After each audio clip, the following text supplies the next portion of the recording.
Doge continued its work without spectacle. Denny Forrester understood something Taylor did not.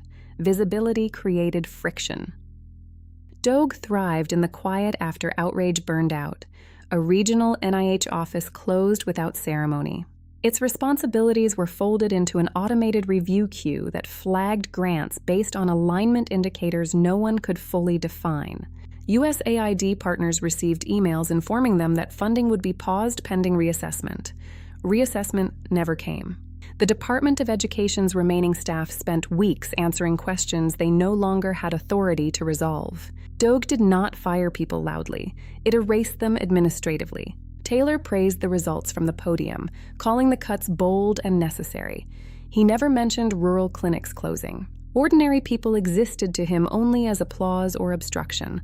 Everything else was abstraction. The shutdown completed the conditioning. 43 days without pay rewired lives faster than any speech ever could. Federal workers learned which bills could wait. Park rangers learned how invisible they were without uniforms. Taylor blamed everyone else. "Negotiations take time," he said, lounging back in his chair, jacket open, phone in hand. He mocked public servants for worrying about paychecks. The cruelty wasn't accidental. It was instructional. Vice President Yancey noticed the shift before Taylor did. He watched the internal metrics flatten, not spike, not crash, but level. Relief no longer surged when the government reopened. People didn't celebrate. They resumed. Yancey understood the implication. The shutdown had stopped being leverage. It had become training. The pardons lingered like a bruise that never fully healed. Those released returned to communities shaped by rumor. Some were welcomed. Others were feared. All of them were reminders that consequence had become negotiable.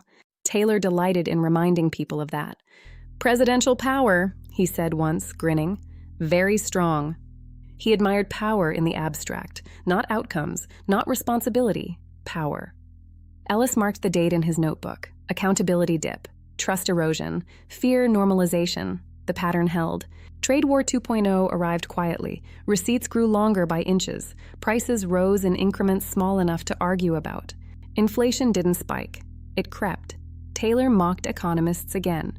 "Regular people love this," he said.